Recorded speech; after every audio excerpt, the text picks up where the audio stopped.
Menteri Keuangan Sri Mulyani mengatakan pejabat yang dicopot telah mengajukan pengunduran diri sebagai aparatur sipil negara. Menurut Sri Mulyani, pencopotan tersebut untuk memudahkan KPK menyidik kasus ini. Sri Mulyani juga mengatakan, jika terbukti menerima suap, pejabat itu telah berkhianat dan melukai jajaran pegawai Ditjen Pajak yang saat ini tengah mengumpulkan penerimaan negara. Terhadap pegawai Direktorat Jenderal Pajak yang oleh KPK diduga terlibat di dalam dugaan suap tersebut, telah dilakukan pembebasan tugas dari jabatannya agar memudahkan proses penyidikan oleh KPK.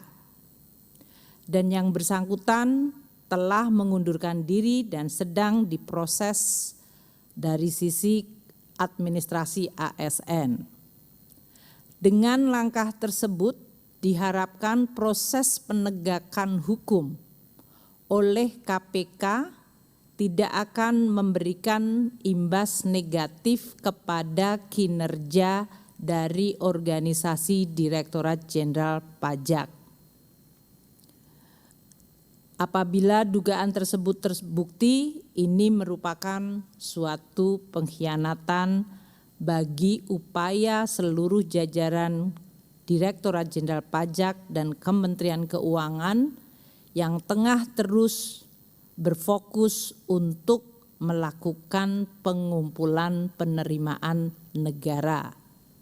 Penerimaan pajak adalah tulang punggung dari penerimaan negara. Sementara itu, status penanganan perkara suap yang diduga melibatkan pejabat Ditjen Pajak masuk dalam tahap penyidikan.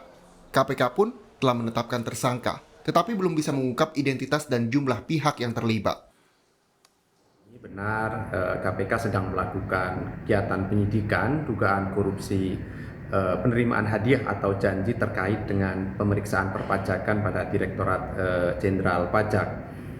Saat ini kami belum bisa menyampaikan detail kasusnya, termasuk pihak yang telah ditetapkan sebagai tersangka, karena kebijakan KPK saat ini akan dilakukan pengumuman terhadap tersangka setelah dilakukan upaya paksa, baik itu penangkapan maupun penahanan. Namun demikian, tentu pada waktunya nanti kami akan menyampaikan secara lengkap konstruksi perkara ini, termasuk pihak-pihak yang telah ditetapkan sebagai tersangka dan pasal sangkaan. Kini Komisi Pemberantasan Korupsi tengah mengusut kasus dugaan suap pajak di Direktorat Jenderal Pajak Kementerian Keuangan. Tim Liputan, Kompas TV.